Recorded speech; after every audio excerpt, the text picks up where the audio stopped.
heart of the Roman Republic, where wealth and power ruled supreme, a man of iron was born, not into nobility, but into chains.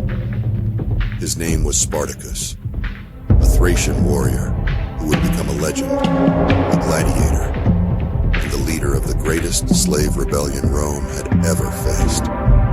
Spartacus was once a free man, a skilled warrior who fought for his people. But Rome, ever hungry for conquest, enslaved him, stripping him of his freedom and turning him into a commodity of war.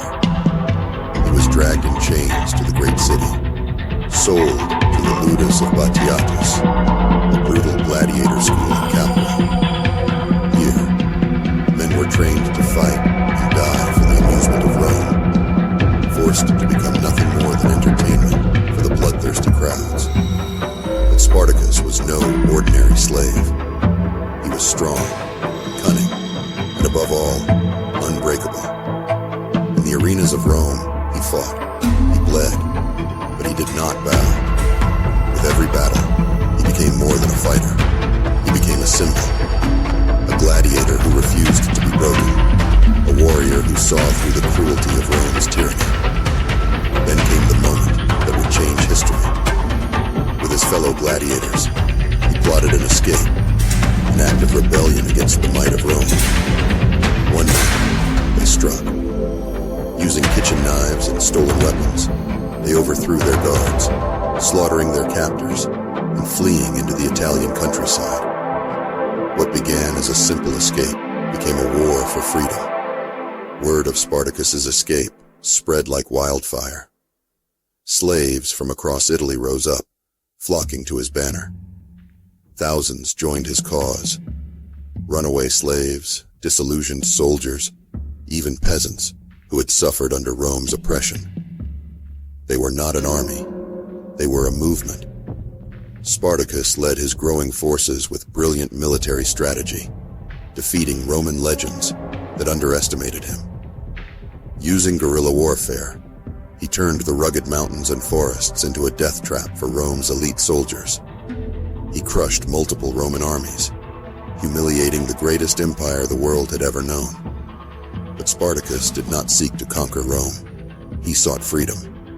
His goal was to lead his people out of Italy, across the Alps, and back to their homelands. But fate had other plans. Some of his followers refused to leave. They saw victory, they saw power, and they demanded more. Spartacus, loyal to his men, chose to fight. Rome could not allow such defiance to stand. The Senate sent its most ruthless general, Marcus Licinius Crassus, with an army of 40,000 well-trained soldiers to hunt Spartacus down. The final confrontation came on the plains of Salarius. Outnumbered, surrounded, and facing certain death, Spartacus did not flee. He did not hide. He fought. With his sword raised high, Spartacus led his men into one last glorious battle. Blood soaked the earth, steel clashed, and warriors fell one by one. Though they fought like lions, the Roman war machine was too great. The rebellion was crushed, Spartacus was killed, and 6,000 of his followers were crucified along the Appian Way, a brutal message to any who dared to stand against Rome. But though Spartacus fell in battle, his legend never died. Rome had won the war, but it could not kill the idea of freedom.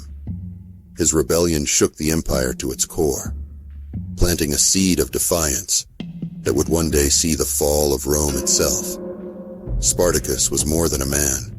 He was a symbol, a gladiator who rose from the dust, defied an empire, and died a free man. His name is whispered throughout history, a reminder that no chain is unbreakable, and no empire lasts forever.